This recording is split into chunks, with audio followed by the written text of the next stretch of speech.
is, running it down on these niggas. Sex, drugs, money, and murder, my nigga. You know how we did it, my nigga. Still be painting them bitches, my nigga. Ripping that roll and fucking your bitches. Sex, drugs, money, and murder. Sex, drugs, money, and murder. Sex, drugs, money, and murder. Sex, drugs, money, and murder. Niggas, they never gon' hurt you. Niggas, they never will hurt you. Sex, drugs, money, and murder. Sex, drugs, money, and murder. Got the trap spot, understand how to get that. Ran down on them niggas with a flip back. Knew I never seen another nigga live like that. I was still getting stacks back. Had to fuck around getting them packs back. Niggas. Salute, your boy Willis Gotti. I want to say this, right? If y'all haven't watched Teddy Riley's interview with Vlad, the best interview ever. I like his interview, Tony Ayo's, and there's a couple other joints I saw on Vlad that was good so far. But the Yayo and Teddy Riley's is the ones I was glued in watching. I'm gonna keep it all the way real. I like those two interviews. Now let's get into it. Teddy Riley, legend. I'm gonna keep it real. In my opinion, I feel like he's the greatest producer of his era, from the 80s, 90s, going into that 2000s. Teddy Riley's untouchable. If you look at who came out of the Teddy Riley production camp, Ty Fife, Pharrell, Chad Hugo, Timberland, Devontae Swing, I'll Be Sure, being honest, the Eddie F's,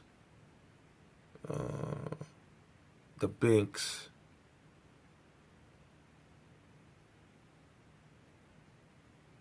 Eric Sermon also was running with Teddy.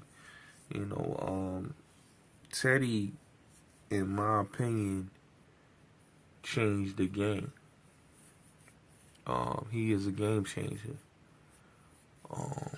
What he did, coming from Harlem, coming from St. Nick Projects, you know, doing the show, right, which is a classic, hip-hop classic, Dougie Fresh, Slick Rick, hip-hop classic, right, Kids at Work, from that, with him and Gene Gatlin, and him and Timmy Gatlin, and, you know, Aaron Hall, Gene Griffin being the manager at the time. You know, just, he went through so much in his career. In my opinion, he went through a lot. And to see him still here, you know, from all of that, just that guy work, from working with Guy, Heavy D, Dougie Fresh, and Slick Rick, and Keith Sweat, to working with the King of Pop, Michael Jackson, and doing that Dangerous album, which I always say, that Dangerous album, when Teddy got on board to complete that whole album, he made that album a classic. I think it's, in my opinion, is the greatest Michael Jackson album of all time, next to Bad, Thriller, and Off the Wall. Dangerous is top 4. Michael Jackson, like when you talk about Michael Jackson's greatest albums, definitely Bad, definitely Thriller, definitely Off the Wall, and Dangerous. Top 4. You know, those are the top 4 right there. You know, those 4 albums epitome of what Teddy Riley did, what he added to Dangerous was great. I'm still upset that Mike didn't do Joy. You know, I'm upset that he didn't do Joy. Like, if Mike would have put Joy on Dangerous, yo, that would have been a classic. You know, and he's on the, and a lot of people don't know, if you listen to Joy, you hear Mike on the background vocals on that record. You know, so that's one of the, like it's like, damn, we didn't get to hear, we didn't get to hear that joy on Dangerous, But Teddy changed the game, man. He was a game changer, coming from Harlem, man, And a lot of people don't know, man, like, before the producing, man, he was in them streets. Teddy was in them streets hustling. AZ talks about in his book, Game Over, when he told, Teddy Riley, don't quit music, continue doing your thing. And he left the drug game and did music full time. And his love for Rich, his love for A is respected. You gotta respect the love that he had for them brothers. His love for Rich is like off the roof, and that's his man. That's his best friend, And he said that in the interview, if you really listen closely. And what he talked about in that interview was real deep, man. Deep. A lot of deep stuff, man. Like, the whole, like, if you didn't know, like, Rex and Effect had real beef with Tribe Called Quest. I was surprised that Teddy, was able to speak on that. Because they did have some brawls that led to some real serious brawls that led to even gunplay. And even with the whole situation with Guy, it was, I've never heard Teddy speak about the Anthony B situation. So hearing him talk about Anthony B and Vaughn Drew, R.I.P. Vaughn Drew, like, you gotta remember, Teddy was going through a lot during that 89 going into 90. He was going through a lot, the turmoil with him and Gene, and then the Anthony B dying, Vaughn Drew dying, Brandon Mitchell dying, he was going through a lot. If you listen to that Future album, you could hear the pain, and the stuff that he was going through during that Future album with God. He was going through it all. And that was the last album, and him and Gene going through what they was going through on the financial side, and him, being slighted and getting less than what he deserved, and it was also, I didn't think he was going to even talk about certain situations that I heard Teddy talked about. I didn't think he was going to speak on, the whole situation with Gusto. A lot of people don't know, but the situation that he was talking about with Gusto, that was in '87, with Timmy Gatlin getting pistol whipped.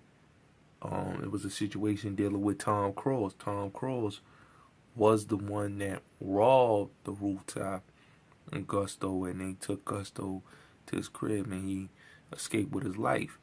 That happened in '87, so to hear him talk about that situation with Tom Cross, not saying Tom Cross' name, but him talking about the situation with Tom Cross and them coming in there robbing Gusto, that was, like I said, the situation that I heard on that interview and things that I was hearing. It's like, damn, like, Teddy was like, he was speaking some truths, a lot of truths, and he's touching on stories that maybe a lot of people didn't know. You know what I'm saying? The who's who in New York knew, but, the streets knew, but the people didn't know. So I really thought that was dope, Teddy, and even him talking about the situation with his daughter and Soulja Boy, I really think that Teddy Riley definitely deserves his flowers. This is a dude that is long overdue. He changed the game. Whether you like it or not, he was the one that brought the hip hop and R&B together, from the club scene, if you look at dudes like Kid Capri, Brucey B, Ron G, but basically Star Child, Teddy comes from that lineage. So when you think of New Jack Swing, before Bad Boy, Teddy was bridging the gap between hip hop and R&B. You know, he was bridging the gap so well that you got I Get the Job Done from Big Daddy Kane. You got Gotta Get You Home Tonight, which is another classic record, and City Is Mine, and Take You There, which you gotta respect Teddy on that. When you can remix the Rugrats theme, you know what I'm saying? Like that's just shows you the greatness of that man, production wise. You know, that's what makes Teddy one of the greatest of all times. Now I'm gonna keep it real. You know, without a Teddy Riley, there's no Pharrell. There's no Chad Hugo. There's no, you know, Timbaland. There's no Devontae Swing. There's no, you know, I'll Be Sure and, you know, and Eddie F and others. Because everybody basically followed the Teddy Riley blueprint. You know, and the Hitmen, Trackmasters, if you look at it, everybody that I'm naming, they come under that Teddy Riley tutelage. And I think he deserved his flowers. You know, even that verses with him and Babyface, that was a dope verses. You know, those are two guys that I always say were great with the production and changed the game.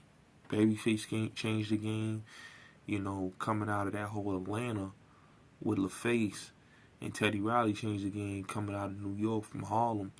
He changed the game production-wise with New Jack Swing. If you really look at it, when they had that versus him and Babyface and Teddy Riley, these guys that worked on that basically saved Bobby Brown's career. Let's keep it real.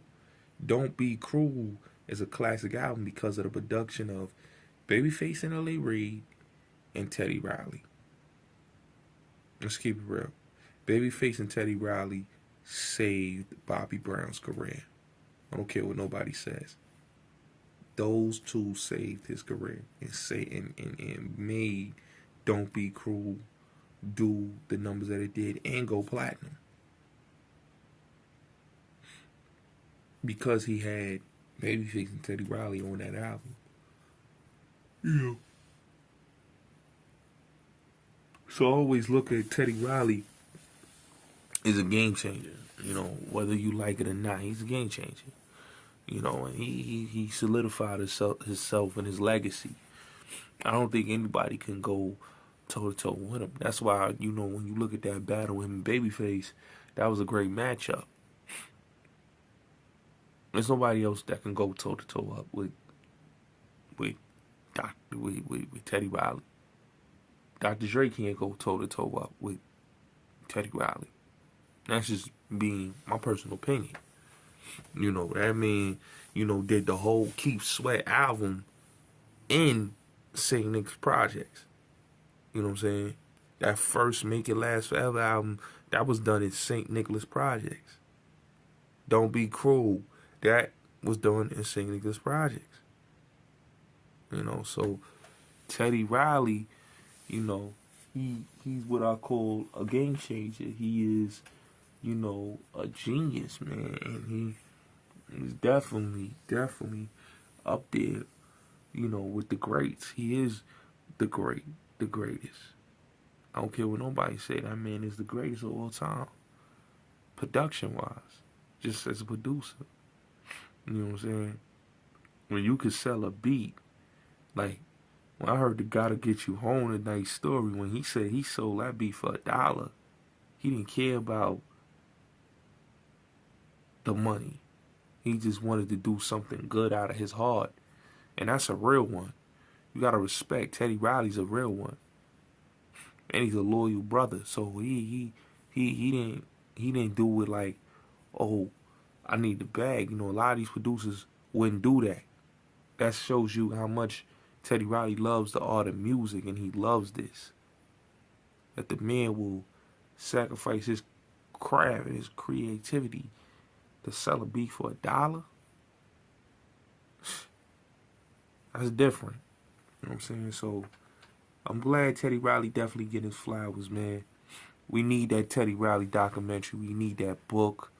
You know, his legacy is solidified, man. He's one of the greatest of all times, man. I don't care what nobody say, man. He changed the game. He changed the sound of music as far as the late 80s going into the 90s. He changed the game. You know, it is what it is. Salute.